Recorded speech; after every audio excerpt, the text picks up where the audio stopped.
Наш канал представляет подарок для Санта-Клауса.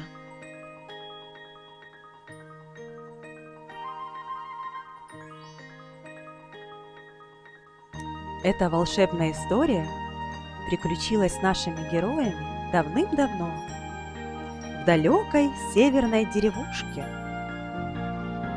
с самим Санта-Клаусом и столяром Хансом. Слушайте рассказ. В маленькой далекой деревне жил-был искусный столяр по имени Ханс. Накануне самого Нового года, пока его жена и детки наряжали елку, Ханс незаметно выскользнул из дома. У него в мастерской был приготовлен огромный мешок с подарками, конфетами, сахарными вкусными пряниками и костюм Санта-Клауса.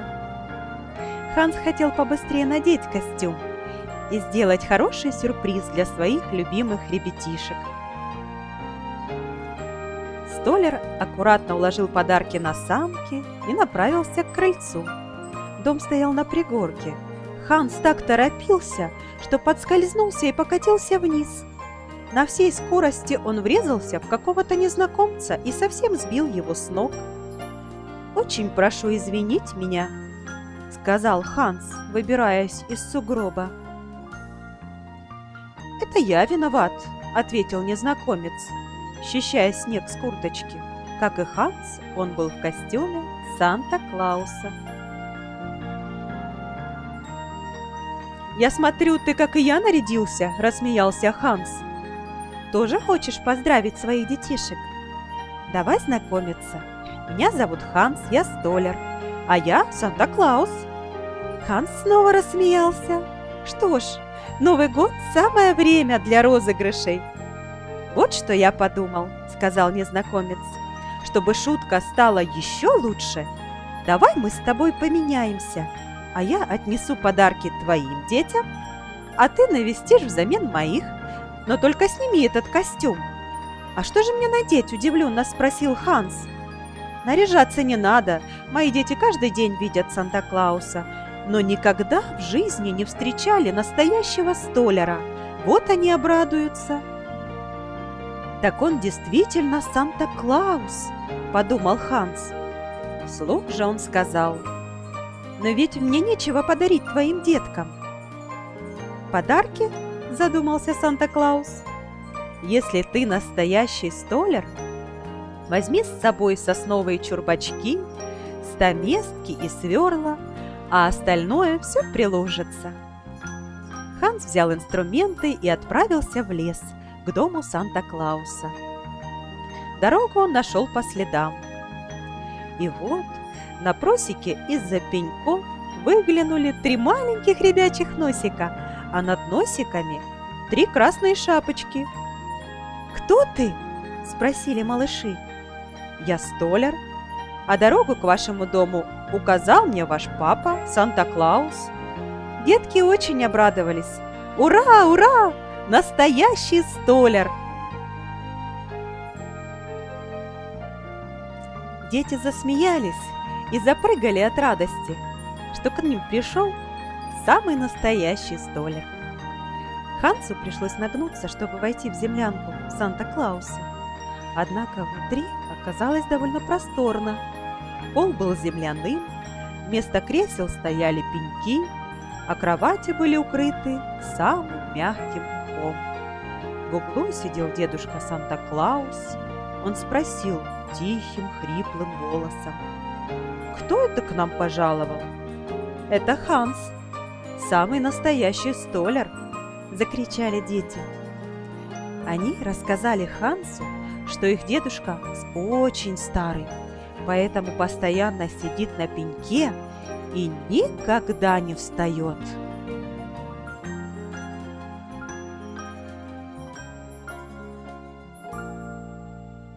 Девочка дернула Ханса за рукав. «А ты можешь сделать кроватку? Я пеленаю полевых мышек и рыжих белочек, а потом укладываю их спать. Ханс разложил свои инструменты, достал просушенные чурбачки и вырезал маленькую кукольную кроватку. Мальчик стоял в стороне и молчал. «Что тебе подарить?» – спросил его Ханс. «Не знаю», – прошептал малыш. Столяр сделал ему волчок из сосны. «Бери смелей и не грусти». Затем Ханс отыскал длинный-длинный корень с крючком на конце и начал обстругивать его ножом. «Что же это будет? Что ты будешь делать?» Дети обступили столяра, но он ничего не говорил, пока не закончил работу. Ханс сделал клюку для самого старого Санта-Клауса. «Это тебе, дедушка!» Дети поднесли клюку старику. Тот сильно закряхтел и даже встал с пенька.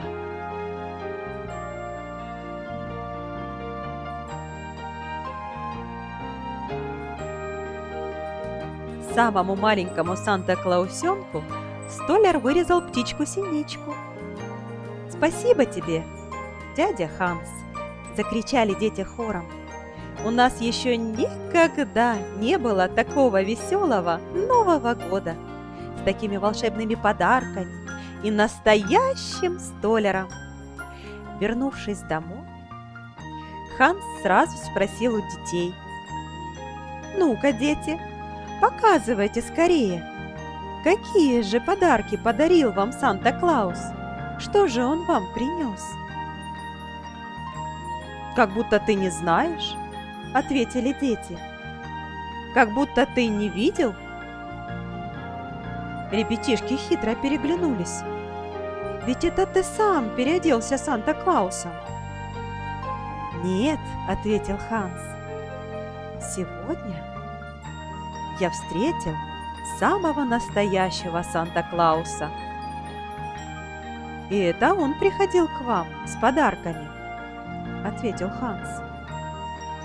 Дети очень звонко засмеялись. «Да нет же, папа, это был ты, но мы ведь догадались». «Нет», — ответил Ханс, — «это не я был. Это был самый настоящий, самый-пресамый настоящий Санта-Клаус», — уверял ребятишек взволнованный Ханс. Но детки все равно не поверили. И тогда наш столяр пошел к волшебному сказочнику и попросил его записать всю нашу волшебную историю, весь наш рассказ. Ведь когда история написана на бумаге, в нее трудно не поверить, правда, детки? Правда, ребята? Дальше Ханс со своей семьей продолжали встречать Новый год, который получился таким сказочным, удивительным, волшебным. Дети рассматривали подарки от Санта-Клауса и весело ими играли. Новый год получился на славу. С Новым годом и вас, детки! С Новым годом, ребята! Счастья всем!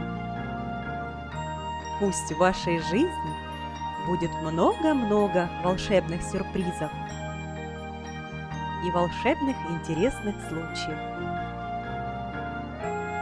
Мы посмотрели с вами интересную новогоднюю сказку. А теперь давайте поиграем. Перед вами 2 картинки, и ваша задача – найти 10 отличий. Вперед, ребята!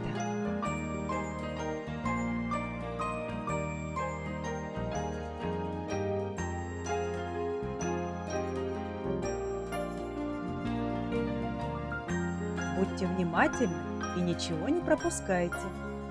Ни одной детальки.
Ребят, если что-то не получается, позовите взрослых, пускай помогут.